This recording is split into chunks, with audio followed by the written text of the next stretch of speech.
Welcome back to the channel. I gotta take these slippers off, they make too much noise. Let's get back to it. Thanks for tuning in again. Time for the monthly recap.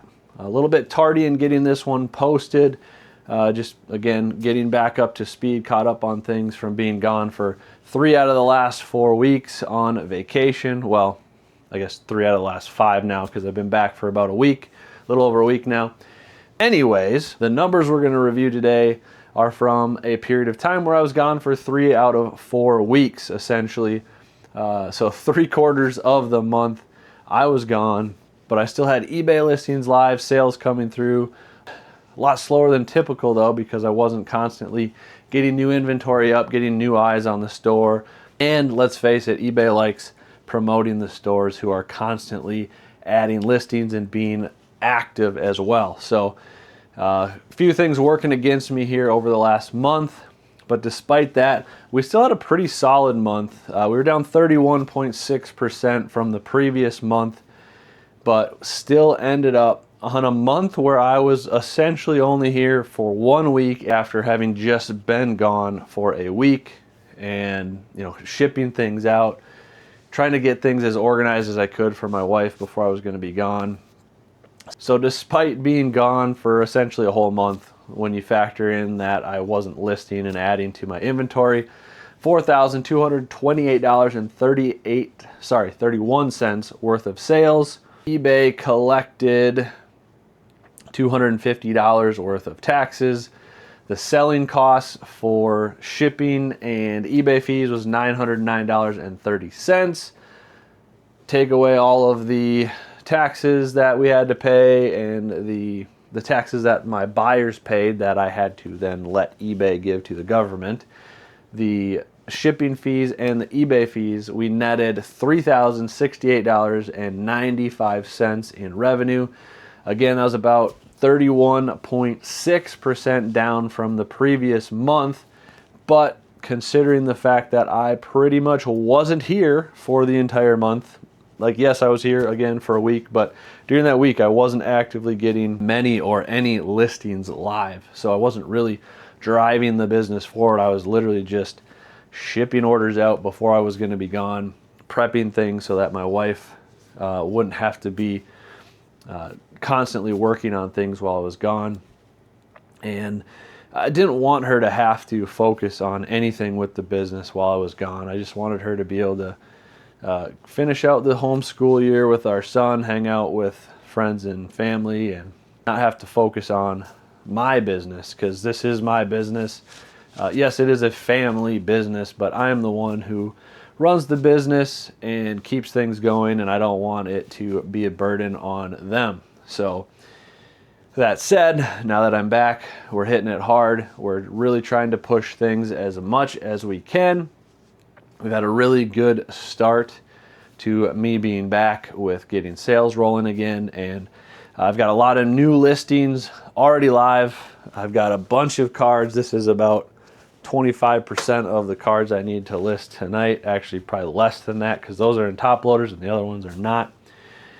And the stacks are equally as tall. But now that we're driving things forward again, we're really starting to see things pick up.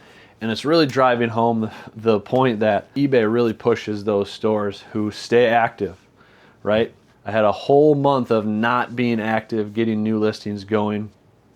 As soon as I got back and I started listing again, sales really started to pop. While I was gone, I was getting anywhere between 1 and 6 orders per day, essentially. And as soon as I got back and I started getting more active, actually it was probably more like 1 to 3 orders per day. Once I started getting more active and getting listings posted regularly again, now I'm seeing my orders spike back up to where they were before. Slower days, I get about 5 to 8 orders. Busier days, I get 20 plus. We haven't hit 20 in one day again since I've been back, but we've definitely sold more than 20 cards in a day due to people ordering multiple cards and all that stuff. But just driving home the importance of being active is the topic of the day, guys. Always be listing. That is a phrase I stole from Phantom. Don't get me wrong, that is not my phrase. Always be listening, guys. Always be listing, guys. I can't really say I'm stealing it from him if I can't say it properly, but it's really important. Keep those active listings going, and eBay's gonna reward you by promoting your listings because you're constantly adding to their marketplace. So that's tip number 1 to drive more sales. Tip number 2, I do not remember who it was that said this. I believe it was somebody that Phantom was interviewing, but they're a really, really large eBay seller in the Pokemon TCG world especially. And I remember hearing them say in one of the interviews that they like to go into their stale inventory that's been sitting, I think it's like older than 2 or 3 months. They'll end the listings, wait for the system to fully end them all, and then just relist them right away. It takes no time, no effort at all. You literally just select hundreds or thousands of listings at a time, end them, restart them. From what he was saying, it seems like eBay kind of penalizes you for having things that sit too long. So when you end a listing and restart it, it kind of restarts the clock. So they're not going to start penalizing you for having that listing sitting around for too long, even though it's the exact same listing. In all reality, you're just ending it and restarting it. So I did start trying that out. That's something that I did before I started listing cards again, actually, was ending older listings and relisting them. And immediately I started seeing sales come through again. Now, I'm sure some of that is because a lot of my listings, actually almost all of my listings, when I end them and then restart them, I'm not going to really adjust the price, right? When I set up the pricing on my cards, I'm setting them at a price I'm okay making a decent margin on based on what I bought it for. And the more inventory I have, the less time I have to go back and check the prices to make sure they're still accurate, right? I think basically by ending it, relisting them, having them show up as a new listing, so many people search eBay by newest listings. They don't search by lowest price. So not only do I have some cards that probably went up in value with how crazy things have run up lately, it now is a good deal, but it's now showing up as a new listing. So more eyeballs are seeing it, they're selling quicker, and I did have one person order over 20 cards today. All of them were cards that I ended and relisted.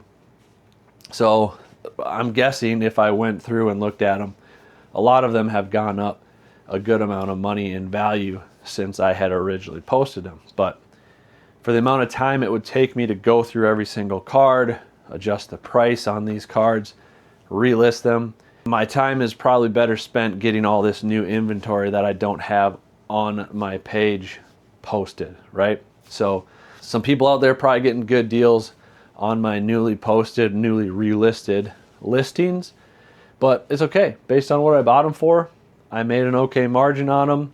I got inventory moving, I got revenue coming in the door, I can go buy new collections.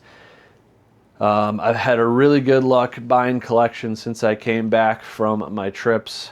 I bought like 3 collections already, and I'm getting pretty close to buying another really big one actually.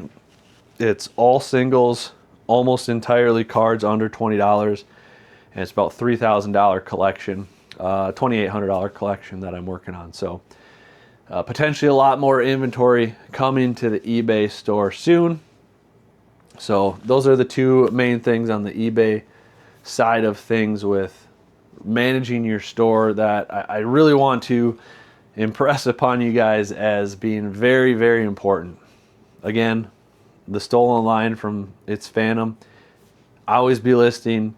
And then again from his guest, I can't remember who it was, I wish I knew so that I could give them credit, but end those old stale listings, get them relisted, have them show up as new listings, get rid of that old stale inventory that eBay hates to see, and really drive traffic to your page that way. So that's a really easy way to get more eyeballs to your store and have a higher chance of finding something that they want to buy. And lastly, change that I'm going to start making on my eBay page, probably a little bit more intentionally. I've really not sold any sealed products on my eBay store yet. It's mostly been reserved for singles and PSA slabs. But as my website kind of plateaus and the traffic isn't really growing much over there for the sealed side of things, I think what I'm going to do right now is just list some of my boxes on eBay as well. My margins are going to be smaller than they already are. My margins on sealed stuff is pretty thin, but if there's a few items here and there that I can get a little bit better margin on from time to time to be able to afford eating that extra eBay fee. So it doesn't hurt to at least post some boxes on, see what happens. Maybe people like them, and who knows, a lot of people will buy from an eBay store, and if they like them, they'll Google the name and maybe they'll find my website accidentally after buying from my eBay store. So we'll see if that helps drum up some extra business on the sealed side of things. I have a ton of these Hiroshima, Fukuoka, and Tohoku boxes from Pokemon Center Japan. I've actually got 20 more off camera that I need to get on the shelf still that just came in from Japan, and I was able to get a lot of those at a good enough price where I can probably afford to put them on eBay and not eat the fees too bad. I mean, it's gonna suck paying probably 20 bucks extra in fees per box and walking away with that much less, but money moving, it's money flowing, revenue coming in the door, profits coming in the door. I can reorder more product. Probably not going to be able to get more of those because those are already going up quite a bit in price at the suppliers, but we're going to test things out. We're going to see how it goes by being a little bit more proactive on getting my Japanese boxes on eBay as well. And I think I'm going to try to get a consignment deal as well. I have a friend who owns a shop in town, and he's got some cards that he's interested in moving, and he doesn't want to move them in his shop just because he doesn't have the right clientele in his shop for how big the cards are. So I might try some consignment auctions on eBay actually. He's got a ton of really good cards. It might bring a lot of eyeballs and new buyers to the store just because of how good the cards are. They're the type of cards that, even though I'm not a huge store, I don't have a huge following on eBay yet, they're big enough cards that people are going to find them. And if you run them as auctions, they're going to sell for what they're worth. It's not like putting up a $20 or smaller card and hoping that it sells for the right amount. Like, if you're a big time seller, you can do that and they're going to sell for about what they should. But when you're a smaller seller and you don't have a ton of followers and a ton of eyeballs constantly looking at your shop and auctions constantly going, remember what I said about the more items you have on your store, the more likely they are to sell? Well, same thing goes true for auctions. The more auctions you have running, the more items people can combine together, the better your auctions tend to do when you're looking at smaller cards. But when you're looking at bigger cards, they're going to sell pretty well as long as they're big enough. And the cards he's got, like the cheapest ones are $500 to a couple $1,000s. So if we can work out a consignment deal, I think that would be a really good driver to the eBay page, getting new people there. Anyways, kind of rambling, talking a lot longer about other things than I was planning to talk about, but if anyone watching actually has collections, sealed or singles, that you're looking to sell, let me know. Usually try to pay about 70 to 80% on collections depending on what they are. Some of the more premium items can get closer to that 80%. And if they're really premium items or more expensive items, maybe we can go a little bit higher than that. But if you got anything you're looking to move, let me know. I always looking to buy. I have spent a lot of money on collections the last few days, but I think I still have about 10 grand or so that I could allocate somewhere pretty comfortably. So let me know. Let me know if you guys have something to sell. If you guys have any questions on managing things on your eBay page, how do you process things, put it in the comments. Let me know what kind of videos you want to see. One of my biggest struggles is trying to figure out what to talk about every day. So the more you guys interact with me and tell me what kinds of things you want me to talk about, the easier it is for me. And then it also helps me be more relevant to you guys as well. So let me know what questions you have. And again, as I mentioned in some previous videos, if you guys are curious on the supplies that I use for my eBay page, vending, whatever it may be, I've got a bunch of links in the description with Amazon affiliate links that will take you directly to the exact items I use. It's not every item. Like, I don't have all my boxes listed because I order those from Uline, so I can't direct you to Amazon to buy the boxes that I buy. But there's a lot of supplies that I do buy from Amazon. So if you want to see what I use, check those out. If you click those links and either buy those items or buy something else on Amazon, it supports me. Very easy way to support me at no cost to yourself other than buying what you already wanted to buy anyway. So really appreciate those of you who have used those affiliate links. It's made a really big difference to me already, even though I'm a small fish and compared to other people, I'm hardly making anything off of it. But it was cool seeing 80 bucks come in the door last month just from people using my affiliate link. So really appreciate you guys who have used that. And again, thanks for watching, guys. We'll see you guys next time. As always, God bless.